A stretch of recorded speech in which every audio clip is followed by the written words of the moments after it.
This is Unit 4, Lesson 1. So Unit 4 works with complex numbers. So we're going to be taking a look at the complex number system.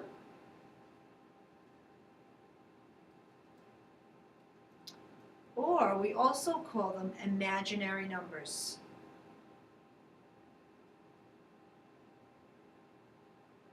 And you're going to see why in a minute. So we're going to hop right into doing some problems.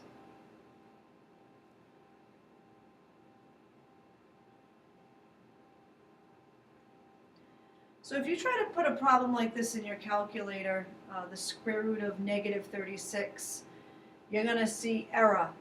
And there's a reason why. Because I'm thinking of what number times itself will give a negative 36. Well, we know 6 times 6 is a positive 36. Well, let's try a negative. A negative 6 times a negative 6 is also a positive 36. And you can't do one positive and one negative because remember, it's that number times itself. So there really is no number times itself to give you a negative 36.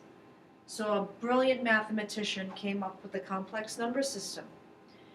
So whenever you see a negative underneath a square root, we're just going to be focusing on square roots, not third root, not fourth root, just square roots.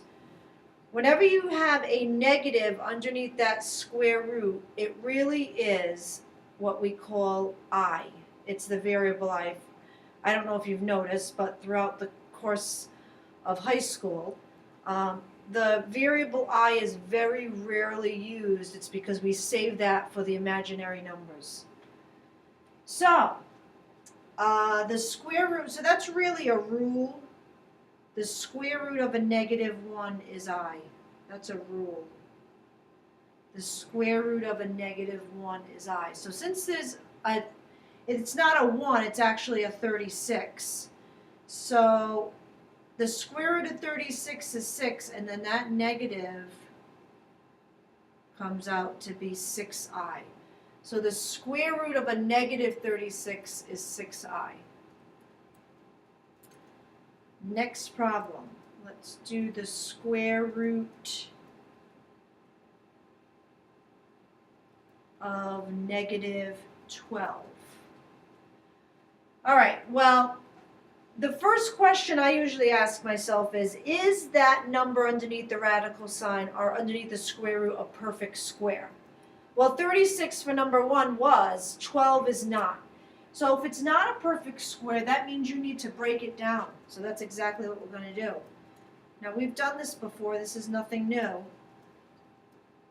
Now I could have used 3 and 4, that it doesn't matter what two numbers we use as long as the product is 12. And then I've got 2 and 3. Now I'm grouping by 2's, I've got 2 2's here, so that's what I'm taking out. But I also have this negative underneath, so I'm going to take out that negative 1, which is our I, and then I'm left with the square root of what I didn't circle, which is 3. So my answer is 2i square root of 3. Next one, let's do the square root of negative 27. All right, my first question is that number a perfect square? No. 27 is not a perfect square. Let's break it down. So I've got 3 and 9, 3 and 3. I'm going to group these 3 together. I could have grouped these 2 together. I could have grouped these 2 together. It doesn't matter. I'm going to take out that 3. I'm going to take out that negative, which becomes I. And then I'm left with the square root of 3. I'm not putting 9. It has a branch coming from it. I'm only looking at the prime numbers. Those numbers that don't have a branch coming from it, or the only factors are 1 in itself. So it's 3i square root of 3.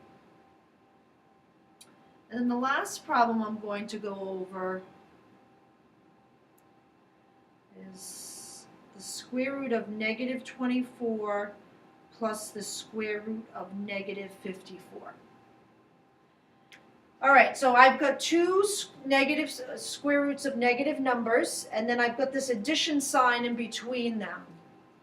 So we really have two problems in one. I've got to break down each radical, and then I have to see, can I combine them? So let's start with that 24. 24 is not a perfect square. So I've got 4 and 6. I've got 2 and 2. I've got 2 and 3. I'm going to group these 2's together. So I'm going to take out a 2. And then I'm also going to take out this negative. That becomes I. So this negative right here is that. And then I'm left with the square root of 2 times 3, which is 6. Let's break down that 54. I'm just going to lift this up a little bit. There we go. I've got 9 and 6, 3 and 3, 3 and 2. I'm going to group those 3's together. That's what I'm going to take out. Remember, these are all square roots, so we're always going to be grouping by 2. And then I've got this negative, that's going to be our I, and then I've got the square root of 6. That's what I've got left, 3 times 2. So I've got to stop here and say, can I combine these? Are these like terms? They both have to have an I, and they both have to have the same root and radicand. So I've got I square root of 6 here, I square root of 6 here. That means I can combine them. If this said 2i square root of 5, I wouldn't be able to combine them. If this didn't have an I would not be able to combine them. So they have to both have the I, which they do, here and here, and then they both have to have the square root of 6. So that means I'm going to take these numbers out in front and I'm going to add them. So that becomes 5i square root of 6. And that is Unit 4, Lesson